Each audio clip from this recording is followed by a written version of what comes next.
قرآن جب آپ پڑھیں گے قرآن نبیوں کا تذکرہ کرتا ہے، یا موسیٰ، یا عیسیٰ ابن مریم، یا ہارون، یا یونس، لیکن جب محمد رسول اللہ صلی اللہ علیہ وسلم کی بات آتی ہے پورے قرآن میں 4 جگہ ہمارے نبی صلی اللہ علیہ وسلم کا نام محمد آیا، کہیں بھی اللہ نے یا محمد کہہ کر بھی پکارنا گوارا نہ کیا۔ یا کا ترجمہ کوئی بے ادب والا جملہ نہیں ہے، اے محمد یہ کہنا بھی گوارا نہیں کیا۔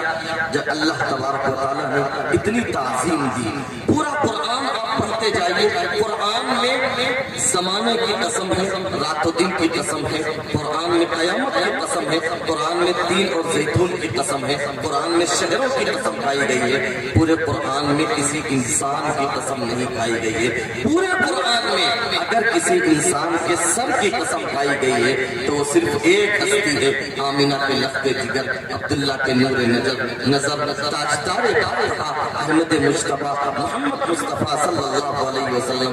قرآن کہتا ہے لعمرک انہم لفی سکرتہم یعمہون۔ اگر کسی کی زندگی کی قسم کھائی گئی ہے، کسی کی عمر کی قسم کھائی گئی ہے اور کسی کے بدن کی قسم کھائی گئی ہے تو وہ صرف ہمارے نبی کے بدن کی قسم کھائی گئی ہے۔ پورا قرآن آپ پڑھ جائیے، دنیا میں جتنے نبی آئے سب سے یہ وعدہ کیا گیا کہ اگر تمہارے بیچ میں محمد ابن عبداللہ تشریف لے آئے صلی اللہ علیہ وسلم لَتُؤْمِنُنَّ بِهِ وَلَتَنْصُرُنَّ۔ دیکھیں ایک فرق سمجھیے، غور سے سنیے، ہمارا ایمان اس وقت مکمل ہوگا جب ہم تمام نبیوں پر ایمان لائیں، اور تمام نبیوں کی نبوت اس وقت مکمل ہوگی جب وہ محمد رسول اللہ پر ایمان لائیں صلی اللہ علیہ وسلم۔ اس سے بڑی عظمت نبی کی اور کیا ہو سکتی ہے؟ نبی کی عظمت کیا ہوتی ہے قرآن نے سکھایا۔ سورہ حجرات کہ جب آپ پڑھیے سنیے نبی کی عظمت کیا ہوتی ہے۔ رسول اللہ صلی اللہ علیہ وسلم کا دربار ہے، ایک طرف حضرت ابو بکر صدیق رضی اللہ تعالیٰ عنہ ہے، دوسری طرف حضرت عمر فاروق رضی اللہ عنہ ہے۔ مسئلہ یہ ہے کہ فلاں قبیلے کا گورنر کسے بنایا جائے، ایک صاحب کہتے ہیں قعقاع ابن معبد کو بنا دیا جائے، ایک صاحب کہتے ہیں اقرع ابن حابس کو بنا دیا جائے۔ دونوں آپس میں بات کر رہے تھے کہ حضرت ابو بکر کی اور حضرت عمر کی رضی اللہ عنہما ان کی آواز نبی کی آواز سے بلند ہو گئی۔ اللہ کو یہ ادا بالکل پسند نہیں آئی۔ کون ہے ابو بکر؟ ابو بکر وہ ہیں جن کے بارے میں کہا گیا لو وزن ایمان ابی بکر بالناس لرجح ایمان ابی بکر۔ اگر ایک پلے میں حضرت ابو بکر کا ایمان رکھ دیا جائے، دوسرے پلے میں پوری کائنات کا ایمان رکھ دیا جائے نبی کو چھوڑ کر، تو ابو بکر کے ایمان والا پلڑا جھک جائے گا۔ ابو بکر کا ایمان اتنا عظیم الشان ہے۔ آپ صلی اللہ علیہ وسلم نے فرمایا میں نے اس دنیا میں سب کا بدلہ ادا کر دیا ہے، ابو بکر وہ انسان ہے جن کا بدلہ میں ادا نہیں کر سکا، ابو بکر کے احسانوں کا بدلہ میرا اللہ اپنے شایان شان دے گا۔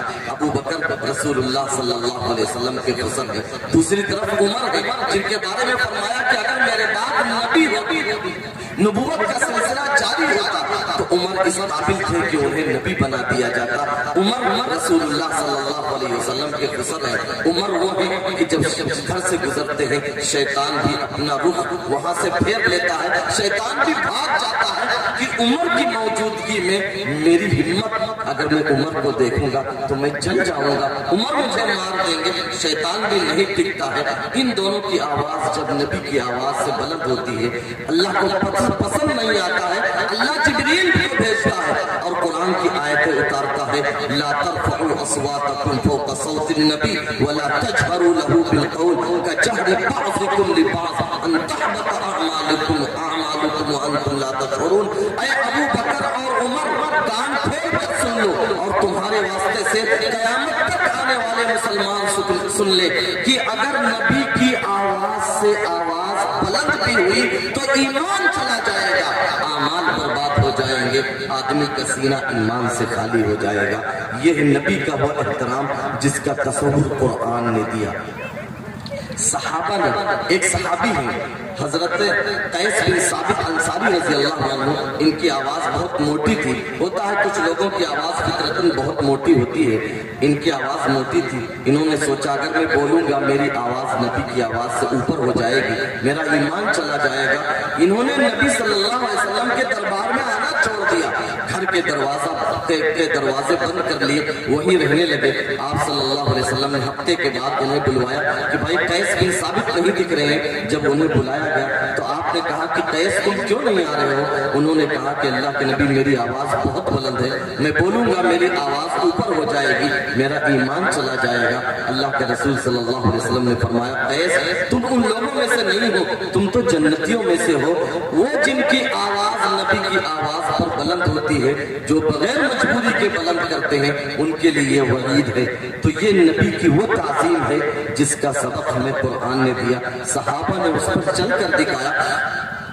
غار ثور ہے، حضرت ابوبکر صدیق رضی اللہ تعالیٰ عنہ رسول اللہ صلی اللہ علیہ وسلم کو اٹھا کر غار ثور میں لے جا رہے ہیں۔ پہلے آپ نے غار ثور کے باہر رسول اللہ صلی اللہ علیہ وسلم سے کہا آپ یہیں تشریف رکھیے، میں اندر جا کر دیکھتا ہوں، صاف کرتا ہوں، صفائی ستھرائی کر دیا، جتنے سوراخ تھے سب میں کپڑا پھاڑ کر لگا دیا۔ آپ صلی اللہ علیہ وسلم کو اندر بلا لیا۔ جب آپ کو اندر بلایا تو دیکھا کہ ایک سوراخ ہے اور کپڑا ختم ہو چکا ہے۔ حضرت ابوبکر صدیق نے اس پر اپنا پیر لگا لیا۔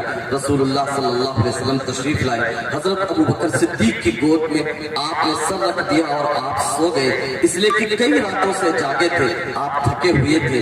اتفاق سے جس سوراخ پر حضرت ابوبکر نے اپنا پیر رکھ رکھا تھا، ایک زہریلا کیڑا نکلا اور اس نے حضرت ابوبکر صدیق کے پیر میں ڈس لیا۔ حضرت ابوبکر صدیق کو بے پناہ تکلیف ہوئی، لیکن اگر حرکت کھلتے تو گود میں کائنات کے سردار لیتے ہیں، نیند کھل جاتی۔ حضرت ابوبکر نے کوئی حرکت نہیں کی۔ بالآخر جب وہ آپ کی تکلیف شدت کو پہنچ گئی تو حضرت ابوبکر کی آنکھوں سے آنسو گرے اور وہ آنسو ٹپک کر رسول اللہ صلی اللہ علیہ وسلم کے چہرے پر گرے۔ آپ صلی اللہ علیہ وسلم اٹھ کر بیٹھ گئے، کہا کہ ابوبکر یہ کیا ہوا؟ تو حضرت ابوبکر نے کہا کہ اللہ کے نبی صلی اللہ علیہ وسلم کسی زہریلے جانور نے میرے پیر میں ڈس لیا ہے۔ اللہ کے نبی صلی اللہ علیہ وسلم نے کہا کہ ابوبکر اپنے پیر کو ہٹا کیوں نہیں لیا؟ تو ابوبکر نے جواب دیا کہ محبوب پیر کو ہٹا تو لیتا لیکن آپ کی نیند نہ کھل جاتی، آپ کی نیند نہ کھلے، ابو بکر کی جان جاتی ہے تو چلی جائے۔ یہ تھے حضرت ابو بکر صدیق رضی اللہ تعالیٰ عنہ کے جذبات۔ مسجد نبوی میں کنارے کنارے صحابہ کے گھر تھے۔ جب حضرت عمر کا دور آیا تو آپ نے صحابہ کے جو گھروں کی نالیاں تھی، جسے پرنالے ہم کہتے ہیں، برسات کا پانی گرتا ہے، وہ مسجد نبوی کے ایریے میں گرتا تھا، سب کے پرنالے توڑوا دیے۔ اس میں ایک پرنالہ آپ کے چچا حضرت عباس رضی اللہ تعالیٰ عنہ کا تھا، اس کو بھی حضرت عمر نے توڑ دیا۔ حضرت عباس آیا اور کہا کہ عمر تمہاری ہمت کیسے ہوئی، میرے پردانے کو توڑ دیا؟ حضرت عمر رضی اللہ تعالیٰ عنہ نے کہا کہ چچا جان جب سب کا پردانہ ٹوٹا ہے تو آپ کا بھی ٹوٹے گا۔ تو حضرت عباس نے کہا کہ عمر شاید تمہیں معلوم نہیں کہ اس پرنالے کو میرے نبی نے اپنے ہاتھوں سے لگایا تھا اور تم نے اس پرنالے کو توڑ دیا۔ حضرت عمر کی عظمت دیکھیے، وہ عمر جو 15 آزاد ملکوں کا حکمراں ہے، وہ عمر کہ اب مدینے میں عمر جو چاہے گا تیسر و تسرا کا فیصلہ وہ ہوگا۔ حضرت عمر جھک گئے، حضرت عباس سے کہا کہ چچا جان میری پیٹھ پر قدم پیر رکھو، میرے کندھے پر چڑھ کر اس پرنالے کو لگا دو، اور پھر اپنے آپ کو مخاطب کر کے کہنے لگے کہ عمر تیری ہمت کیسے ہوئی کہ جس پرنالے کو میرے نبی نے اپنے ہاتھوں سے لگایا تھا تو نے اسے اپنے ہاتھوں سے توڑ دیا۔ یہ ہے نبی کا احترام۔ حضرت عثمان غنی رضی اللہ تعالیٰ عنہ جنہیں ذی النورین کہا جاتا ہے، ہمارے نبی کی 2 صاحبزادیاں حضرت عثمان کے نکاح میں تھیں۔ حضرت عثمان غنی کہتے ہیں، علامہ جلال الدین سیوطی نے تاریخ الخلفاء میں لکھا ہے کہ ایمان لانے کے بعد حضرت عثمان نے موت کبھی اپنا داہنا ہاتھ اپنی شرمگاہ پر نہیں لگایا۔ وہ کہا کرتے تھے میں نے ان ہاتھوں سے نبی کے ہاتھ پر بیعت کی ہے، میرا ایمان گوارا نہیں کرتا ہے کہ میں اپنے اس ہاتھ کو اپنی شرمگاہ پر لگا دوں۔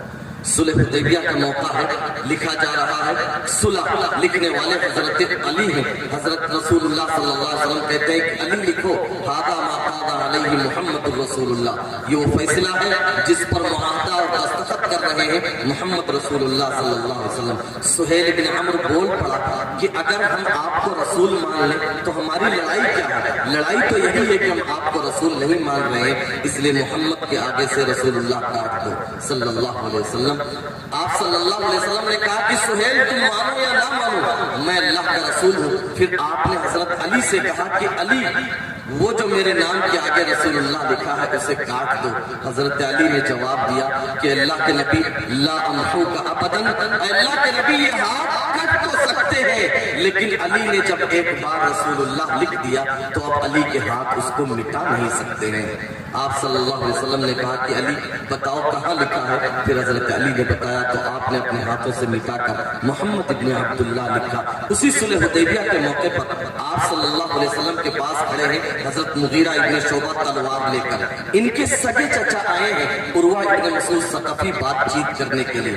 بات کرتے کرتے عروہ نے ایک بار نبی کی داڑھی میں ہاتھ لگایا، دوسری بار نبی کی داڑھی میں ہاتھ لگایا، جب تیسری بار بھی داڑھی میں ہاتھ لگا دیا، عروہ ابھی ایمان نہیں لائے تھے تو ان کے بھتیجے نے تلوار سے اپنے چچا کے ہاتھ پر مارا اور کہا آخر یدک عن لحیۃ رسول اللہ، او چچا اپنے ہاتھ کو پیچھے کھینچ لے، یہ نبی کی داڑھی ہے توحید والی، تیرا ہاتھ ابھی شرک میں ملوث ہے، میرے نبی تک اگر دوبارہ تیرا ہاتھ پھر بڑھا تو یہ تیرا بھتیجا چچا کا ہاتھ کاٹ لے گا، اس لیے کہ یہ نبی کی داڑھی ہے جو سراپا توحید ہے، تو ابھی شرک میں ملوث ہے۔ یہ ہے نبی کی عظمت۔ حضرت نبی کی عظمت سنیے، ہماری اور آپ کی ماں حضرت ام حبیبہ رملہ بنت ابی سفیان، یہ ابی سفیان کی بیٹی ہے، انہوں نے حبشہ کی طرف ہجرت کی، پھر مدینہ منورہ تشریف لے آئی۔